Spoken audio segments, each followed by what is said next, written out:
Kalau lu ajak tidur semalam aja MacBook Pro, lu akan tahu laptop ini sangat-sangat narkoba, bos. Narkoba pertama tuh udah jelas, trackpadnya, kemulusannya, rasa feel pencetnya, presisi, dan lu akan baru sadar. Anjing, trackpad laptop bisa seenak ini. Simpelnya buat lu yang belum pernah rasain, lu cari aja brand di dunia selain Apple yang jualan trackpad terpisah, dan itu harga 2 juta, tai. Di Topetnya 100 plus orang yang beli. Trackpad doang, bos. Itu gambaran keenakannya. Lu emang bisa rasain narkoba trackpad ini di MacBook Air yang 15 juta. Tapi di MacBook Pro, lu dikasih layar 120 Hz plus kesempurnaan trackpad, narkoba lu jadi double, bos. Jari-jari dan mata sekalian kena narkoba lu. Dan udah jelas lah, narkoba kedua ada di layarnya. 120 Hz, smooth, rasio 3:2, lega banget buat kerja di 14 in, 254 ppi, sangat-sangat tajam dipakai di jarak laptop. Mini LED ngebuat layarnya bisa terang banget dengan kontras yang dalam banget, dan udah jelas ini real HDR, dan ini akan langsung narkobain mata lu. Layarnya ini juga disupport full sama OS ya. Mac OS udah aturin lu buat bisa auto HDR. Jadi pas lu nonton SDR, ya dia tampilin SDR, tapi pas konten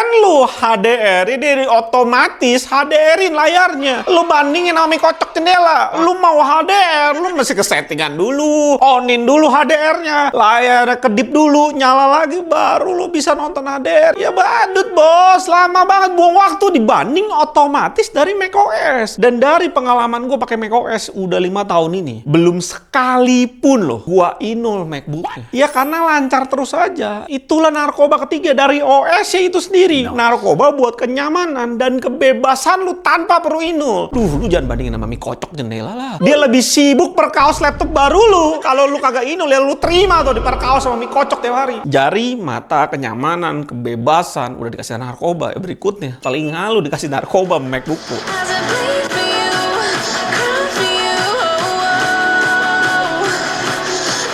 Nikmat luar biasa buat speaker di laptop, titik, tidak ada koma. MacBook Pro emang bukan buat semua orang, dilihat dari harganya yang mulai dari 24 juta. Dan buat lu yang mau pakai laptopnya 5-7 tahun ke depan, mungkin harus naik ke Pro M4 Pro-nya demi RAM 24 GB-nya. Nambah lagi 7 juta. Tapi ya harga ini udah sesuai sama Apple Store luar negeri. Di tengah-tengah market laptop Windows yang gue lihat sih masih badut. Terakhir gue ada ngobrol sama Asus Indonesia soal laptop Snapdragon. Saingan head-to-headnya ya sama MacBook lah. Dan tentulah ujungnya gua analisanya ke Agres juga. 20 juta lu dapetin RAM 32 512. Layarnya emang udah OLED tapi resolusinya busuk, masih Full HD+.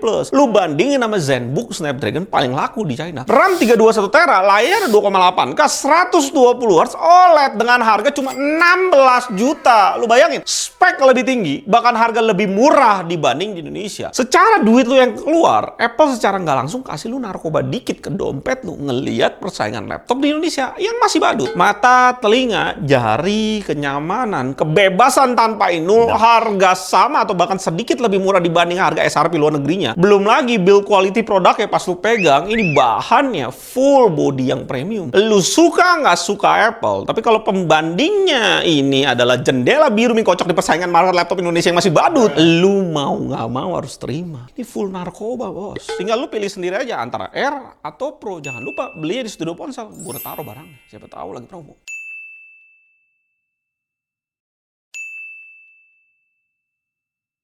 Ingat top up game? Ingat di Daily Top Up.